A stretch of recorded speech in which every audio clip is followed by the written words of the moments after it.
In part 1 that goes along with this video, the main goal was to simplify reselling for you, to give you simple steps that will help you get your business up and running quickly without confusion and overwhelm. But once you have some traction and some momentum going, you see sales coming in, then you can move on to the advanced strategies that will help you take all of that to the next level. And that's what today's video is about. I'm going to be sharing 5 steps to help you not only grow your business, but also maintain it over time. I am going to be talking about some things you may already know that you need to know and learn more about, such as listing, niching down, choosing your category, and all of those things. But I'm also going to be talking about some things that I hardly ever talk about in my videos, but I want to start doing more of, and that is the systems to help you run your business efficiently and the financial aspect of running a business. We're going to start off with the basic but still valuable stuff. Step number 1 is to improve your listing skills. When I talk about this, I'm referring to making your titles and descriptions a lot better than they are now,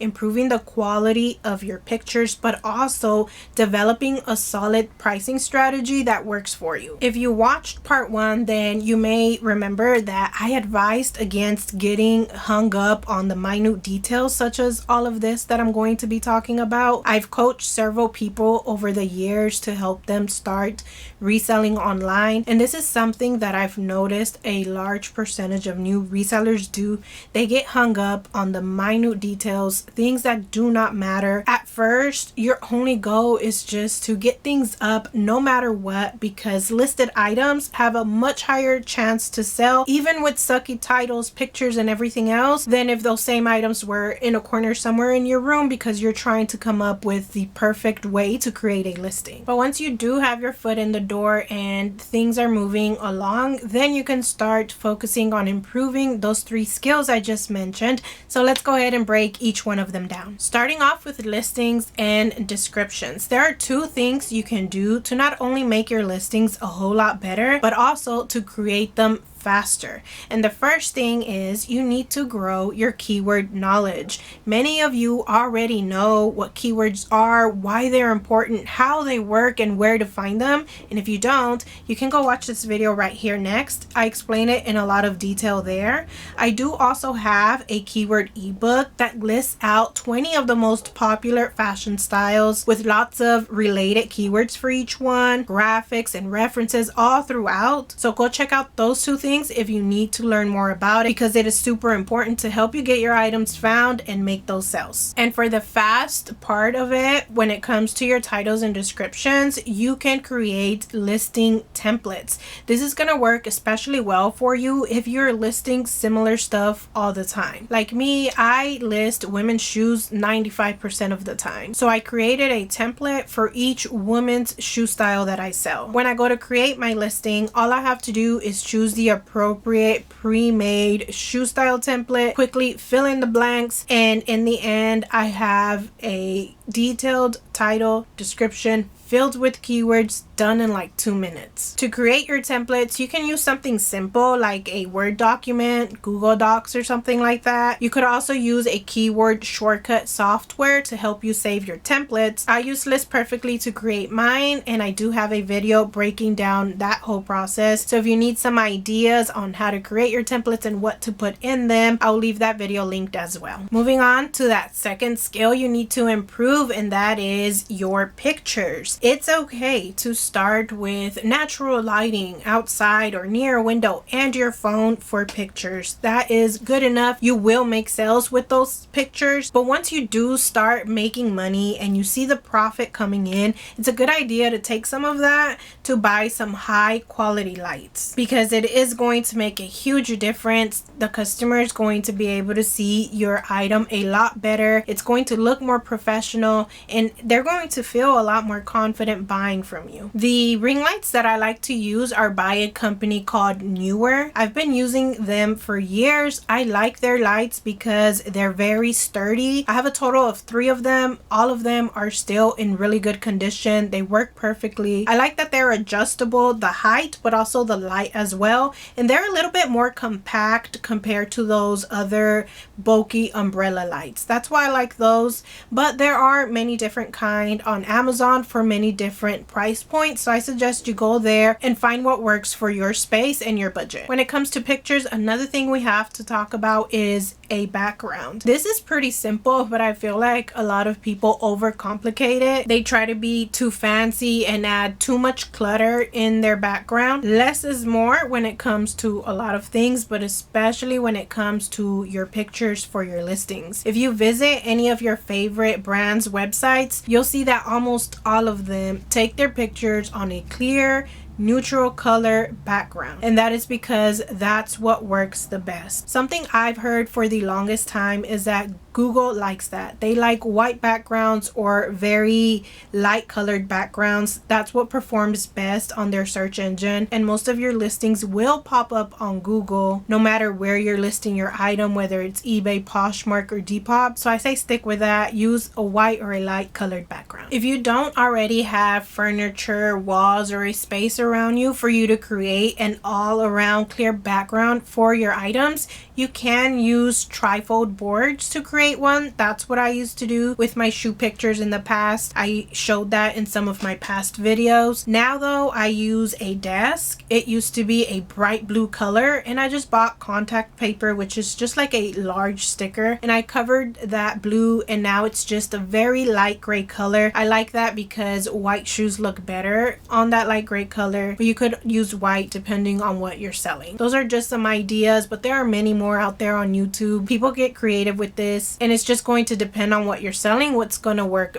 better for you. Let's move on to that third listing skill that you need to improve, and that is your pricing. I think all resellers eventually come up with their own pricing strategy. Some of them are going to list their items for a very high price point and send massive discounts and offers to encourage sales. Other resellers prefer to list their items right at the price point that they want in the end, and they don't send that many offers or send discounts that much. For me, a good price point is one that is not too much above the market value and not too below. And also it needs to have just a little bit of padding to make room for offers and discounts, because 90% of my sales happen that way across all platforms. I rarely get full price sales, and that's why it's important for me to add a little bit of extra on top of the final price that I want. To find the market value of an item, I quickly search Poshmark for my item I'm about to list, and in short, I just look through the first 3 to 4 lines of the active listings.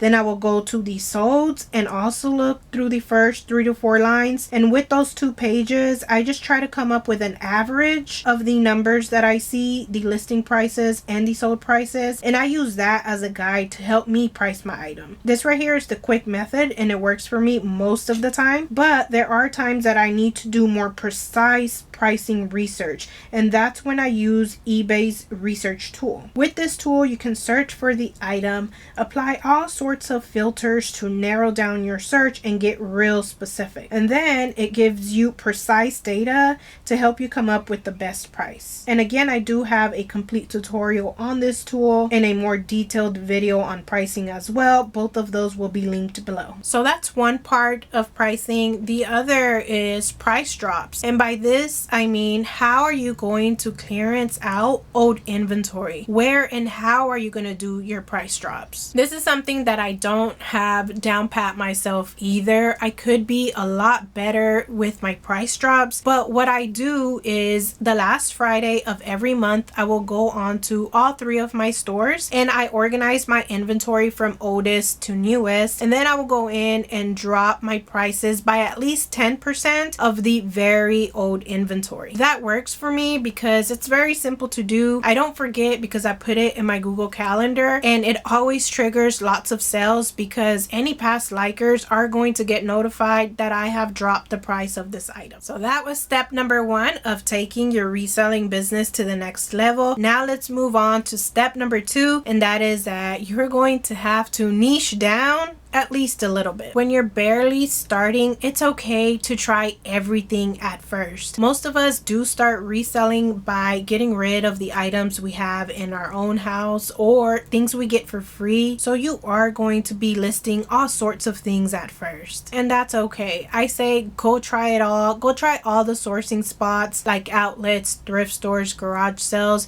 and try as many categories as you want. The ones that interest you, the ones that you can find a lot of, clothes, shoes, plushies, electronics, whatever, because that's the only way you're going to learn what you like selling and what is most available around you. But once you have been doing that for a couple of months, then it's time to reel it in, take a step back, and focus on selling just one thing or a few things. I know this idea is not going to resonate with everyone. Some people like being what's known as an everything reseller, and that's okay if it works for you, if you have the time, the space, and the systems to make that happen. But if you're like me and space and time is limited, trust me, niching down is going to be one of the best things you ever do, because you're going to see that every single part of the reselling process is going to be a lot more efficient, faster, and easier to do. At least that was the case for me when I switched to selling only shoes. I will list clothing or other things every once in a while when I'm getting rid of my own things or my kids' things, or if people give me things to resell for them. But when I'm out at the stores sourcing, I go straight to the women's shoe section, and I know exactly what I'm looking for and how much to pay. My photo setup, my inventory system, my shipping, my listing templates that I talked about earlier, everything in my business, all of the systems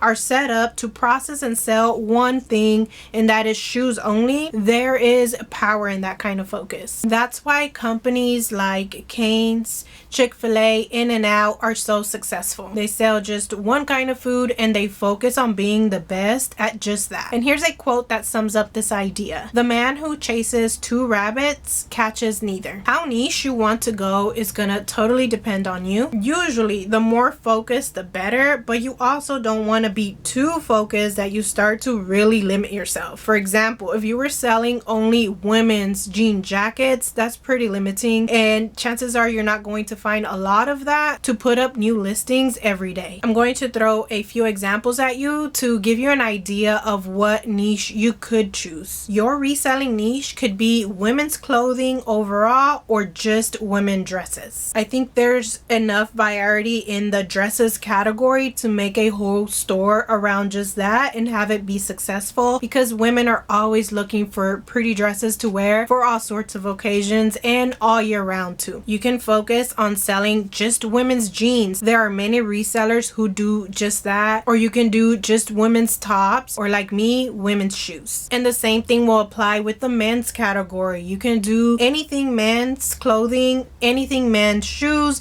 or you can focus just on dress shoes and dress clothing, or you can start just a men's athletic store. If you don't want to do any sort of fashion, you can just focus on home goods, electronics, plushies, or something that I see a lot of people have success in is kids' toys and books. And if you want even more ideas for the type of categories you can get into, you can just Google. There are many lists out there with so many different options. In the end, you want to go with a category that you enjoy reselling, but that also makes sense in terms of profit, and most importantly, one that is easy enough for you to find inventory for you to keep your business running. Those first 2 steps, improving your listing skills and niching down, are the basic things. The last 3 steps we're going to get into are what's really going to help you take your reselling business from a hobby to a full-blown side hustle or full income, depending on where you want to go with it. Step number 3 is to create SOPs. SOP stands for Standard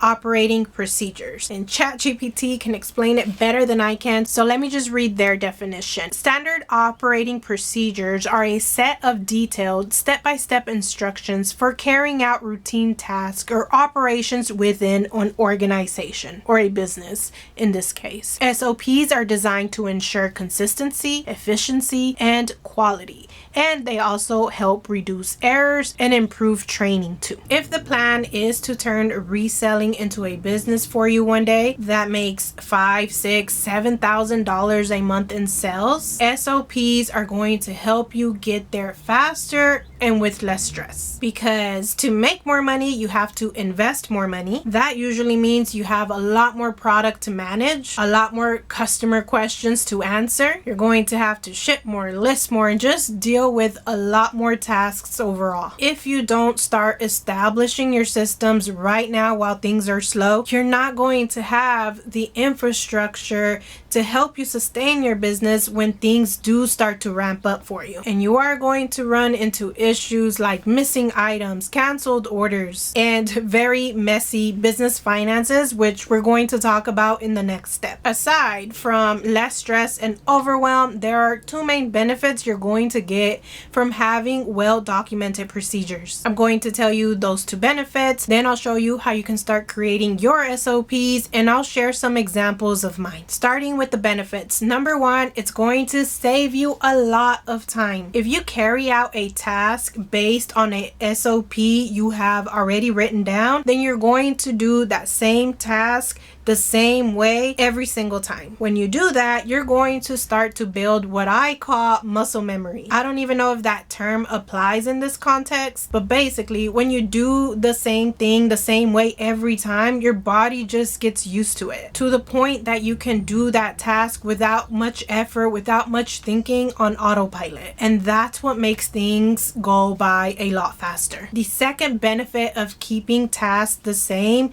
is that it's going to be a lot easier to teach it to others. Even if you don't have someone helping you with your reselling tasks right now, when you are ready to hire help, you will already have a document drafted up to teach them how to work for you. And chances are that's going to help them learn a lot faster, because you're going to be able to better communicate exactly how you expect things to be done. So if you're convinced and you want to start writing your SOPs, here's how to go about it. It would be very time consuming to write SOPs for every single task all at once. And when you're barely starting, chances are you're still trying to figure out what is the most efficient way to do things anyway. So I wouldn't say this is something you have to do right away or all at once. Rather, this is something to keep in mind from the get-go. The goal is to make every task a little more efficient every time you do it. And you do that by trying different things or doing things in a different order and just moving things around to see what saves time. And once you do feel that that task is running as smooth as it can be, for the time being at least, because there's always room for improvement, then you can document it by creating a Google Doc, just typing it out, or you can create graphics or just write it down with pencil and paper. A good rule of thumb when it comes to SOPs is to document or create step-by-step instructions for any task that you find yourself doing more than once in a day, in a week, in a month, or even a year. So to make all of this a little bit more clear, let me go ahead and share some of my SOPs examples. As I mentioned earlier, as your business grows, you are going to have a lot more customer service queries to deal with. So instead of typing out the same message every time I get the same question, I created canned responses that I can just use a quick shortcut for and have them typed out for me in like 2 seconds. And to do that, I use TextBlaze. Let me show you what it looks like. This is my TextBlaze dashboard. On the left hand side here, you can see all these different folders and the many different ways that I use these keyboard shortcuts on TextBlaze. The one I'm going to show you some examples from is this folder right here called Reselling Messages. And here's where I store anything that has to do with with me communicating with buyers, whether it's about a sale or a problem that may come up.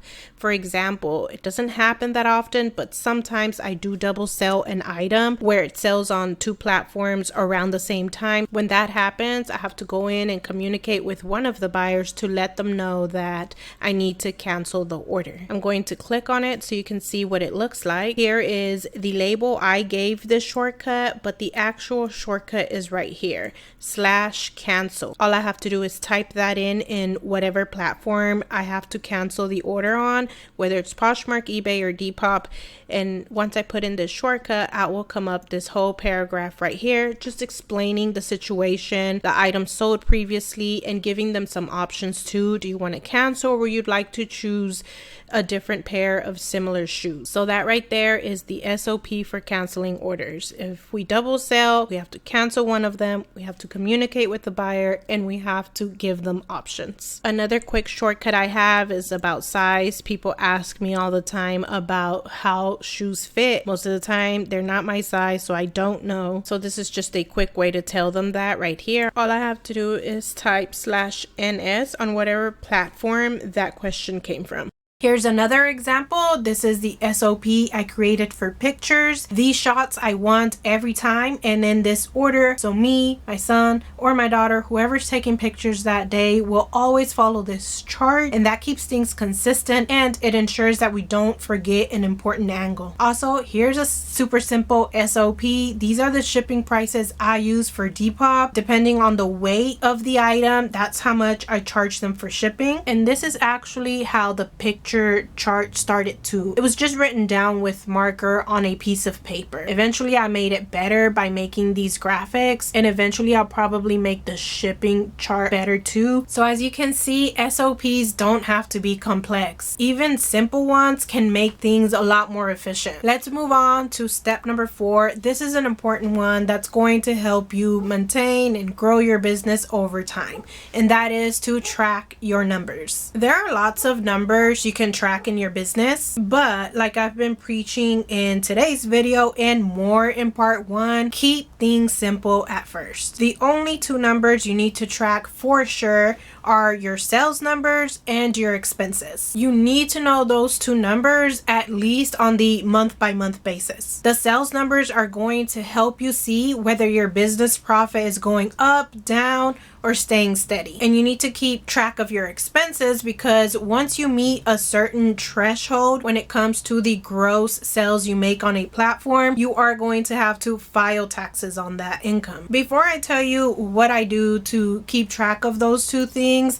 there is one very important thing you need to do first, and that is to find a way to keep your personal and your business spending completely separate. The biggest mistake you can do when it comes to your money is to use the same debit or credit card for all your personal and business needs. Things are going to get real messy real quick. I don't know if it's like this with every bank, but with Bank of America, the bank that I use, this was a very simple thing to do. You don't need an LLC. You don't need to have your business registered anywhere or anything like that. At least that was the case for me. I just went up to the bank teller and told her that I wanted to open up a business account. Since this is going to be a totally different account, even though it's in the same bank and in your name, you are going to have to pay a small monthly fee. I pay $16 a month for it, but it's so worth it to keep things organized. I have a red Bank of America personal card, and I use that to buy all my stuff, my house stuff, my kids stuff. And the blue Bank of America card, I use that for all of my business expenses like inventory, supplies, subscriptions, any software, and even Amazon Prime goes on that card. Basically, any expense, big or small, that helps me run my business goes on that blue card. Also, any incoming deposits from eBay, Poshmark, Depop, even YouTube, and all the other income streams that I have, they get deposited to that blue card. Eventually, I will probably separate my reselling stuff from the Sandra, the mom boss income stuff, but for now, that's what's working. Once you do have that set up, you're going to need a place to track all the sales you make on all the places you sell. To track my sales on the daily basis, I use a Google spreadsheet. I buy this spreadsheet from Jason Hayes every year at the beginning of the year. He's a reseller who also has a YouTube channel, and I love his spreadsheet because all I have to do is document my sales every day, and that spreadsheet will automatically condense all of that information into helpful charts and graphs to help me see the trends in my business at a glance. It also summarizes my sales totals by day, month, and year. That sheet does also have a space for you to track your expenses, but I don't use that part. I'm used to using a program called YNAB to track my business and personal spending and expenses. YNAB stands for You Need a Budget. And if you're familiar with the envelope method of budgeting, then you are going to love this program. It's basically the same thing. It's just the digital version of it. Like with my bank cards on YNAB, I'm able to create two completely separate budgets, one for my personal life and one for my business. Every day or every other day before a work day ends, I will log on to YNAB, open my business budget. Right beside it, I will open up my business bank account and just basically log everything I spent that day or any incoming deposits that came in that day. Then I will do the same thing for my personal budget. That system does have a feature where it will automatically track those things for you, so you don't have to log it every day. That's just the way I like to do it. I like to do it manually because for me it keeps things more organized and clear. And like the spreadsheet I talked about earlier, YNAB is going to take all of that data you put into it and condense it into helpful graphs and charts so that you can see your spending and your earnings on the daily, weekly, and yearly basis too. And since I do all of this consistently throughout the year, when it's time to do my taxes, it's a lot easier. YNAB will have all of the information added up for me, and I just take that to a CPA and she does everything from there. I'll link a video in the description where I show exactly how I use that spreadsheet, and if you'd like a full tutorial on how I use YNAB, let me know down in the comments.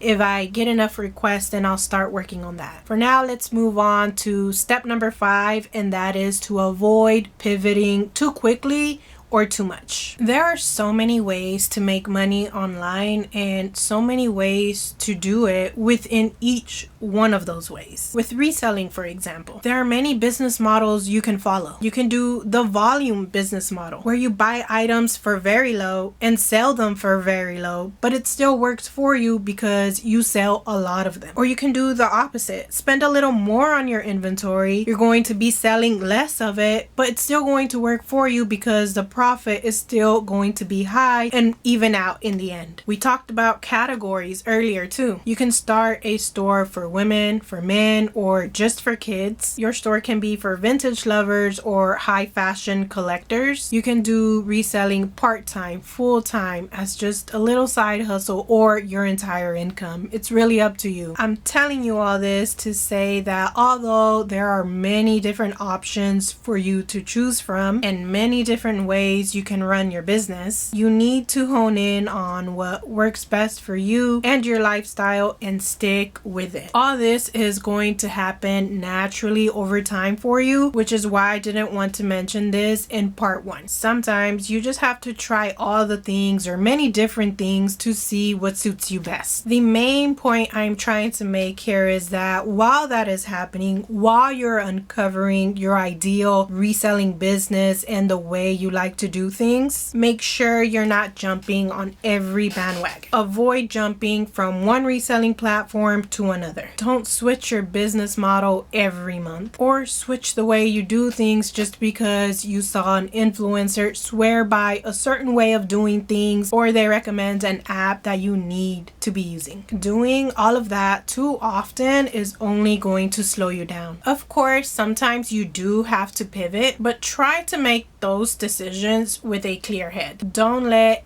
SOS, which is shiny object syndrome, get the best of you and lead you to make all these spontaneous decisions. And on that point, when you do decide to pivot, you have to give things time to work out. That's the only way you're going to see the actual results. You can't expect to jump on a new platform and start to see the massive sales within 1 week. It's gonna take like 2 to 3 months to start seeing the results of different things you're trying or changing in your business. That applies whether you're trying out a new platform, a new pricing strategy, a new marketing tactic, or even just a whole new category. Give things time to work out. So to sum up this point, stick to what's working well for you, no matter if you see someone else saying something else is better. When you do decide to try something new, make sure you give it more than enough time to see the actual data and see if it's actually working or not. All businesses go through ups and downs, even at all of the places you've worked at, except there you don't bear the brunt of it. At most workplaces, you're going to get paid whether business is up or down. It's the owner who has to deal with all of those kind of challenges. But with a reselling business, all of that is going to fall on you now. When sales start to slow down, it's going to be up to you to figure that out. You have to be ready to pivot and make things work. When platforms make changes that affect us sellers, owning a reselling business or any other kind of business is not for the faint of heart. You have to be disciplined enough to stay in your lane and not get distracted, and resilient enough to pivot when you have to. But the rewards that you get from it are well worth it. At least that's my experience so far.